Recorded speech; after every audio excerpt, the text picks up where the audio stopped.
The 1959 season proved a record-breaking one for the future team builder, who at 22 became F1's youngest ever winner at the season finale at Sebring, a record that would stand for 44 years until Fernando Alonso took it away in 2003. The popular and mild-mannered Italian has been referred to as the last of the gentleman racers, but also he was blindingly quick behind the wheel of an F1 car. Having recorded a best finish of 4th in his debut season with Shadow in 1979, De Angelis made the podium in just his second race for new team Lotus the following season, finishing second in the Brazilian Grand Prix at Interlagos as Renault's Rene Arnoux took just the second victory in F1 for a turbocharged car. That made De Angelis the youngest ever podium finisher in history, breaking Bruce McLaren's 31-year record.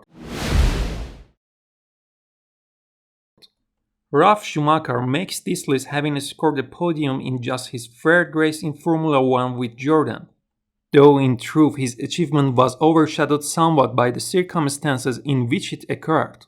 The German ended up third, but on another day he might have finished second or even won were it not for a moment of silly impetuousness that saw him run into the back of teammate Gianluca Fisichella while attempting an over-ambitious passing attempt, rather than waiting for a likely call from the team to switch positions. Worth mentioning that brother Michael was 23 when he first stood on an F1 rostrum. Drafted in midway through the 2006 season by BMW Sauber to replace no less a driver than 1997 world champion Jacques Villeneuve, it took the highly regarded Kubica just 3 races to reach the rostrum. The Pole, who finished 7th on his debut in Hungary only to lose that result to a technical issue, qualified 5th in Monza but quickly moved up to 3rd at the start.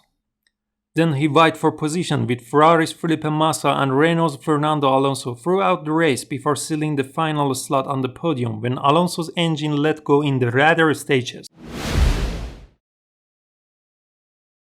The 2003 Malaysian Grand Prix will go down as one of the F1's most historic events, being the race where not one, but 2 future stars came of age. 23-year-old Kimi Raikkonen won the race, but sharing the spotlight with Iceman was 21-year-old Fernando Alonso, who fresh from becoming F1's youngest pole winner on the Saturday, became the youngest podium finisher with 3rd place on Sunday.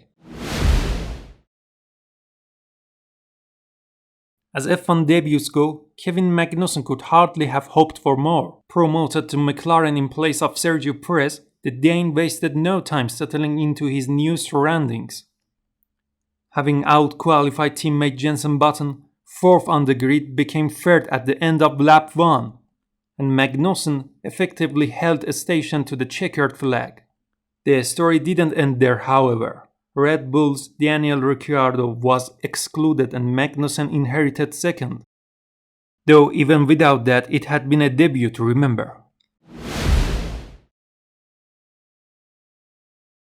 At an age where most teenagers are chasing their road license, the affable Kvyat had already won the GP3 championship and competed in 2 practice sessions for Toro Rosso, yet more vindication of Red Bull's famed driving academy.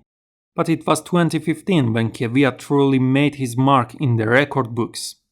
As drama erupted all around him, Kvyat picked up the 10-second penalty but still claimed the podium, splitting the Ferrari of Sebastian Vettel and the Red Bull of teammate Daniel Ricciardo.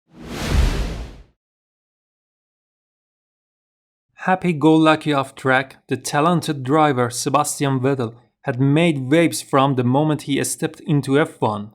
Even so, his first full season yielded few signs that history was about to be made. But at Monza, in the toughest of conditions, the 20-year-old captured pole and converted it into a brilliant victory. He was flawless throughout, leading for all but 4 laps and with pressure from the likes of Lewis Hamilton and Nico Rosberg. The German wasn't just writing history for himself either. This was the first and still the only win for Toro Rosso, and indeed for the Red Bull family as a whole. Fast but occasionally erratic in junior Formula, some raised questions about Lance Stroll's promotion into F1 at just 18 years of age, But with a dignity and self-belief that belied his age, the Canadian responded in style in Baku, keeping his head when all around seemed to lose theirs to book a place on the final step of the podium.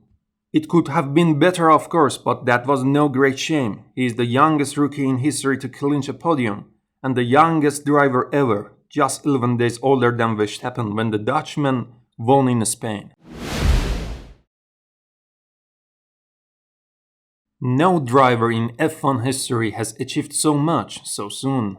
Days after 17, the Dutchman drove in an official practice for the first time. 5 months on, he made his race debut in Australia.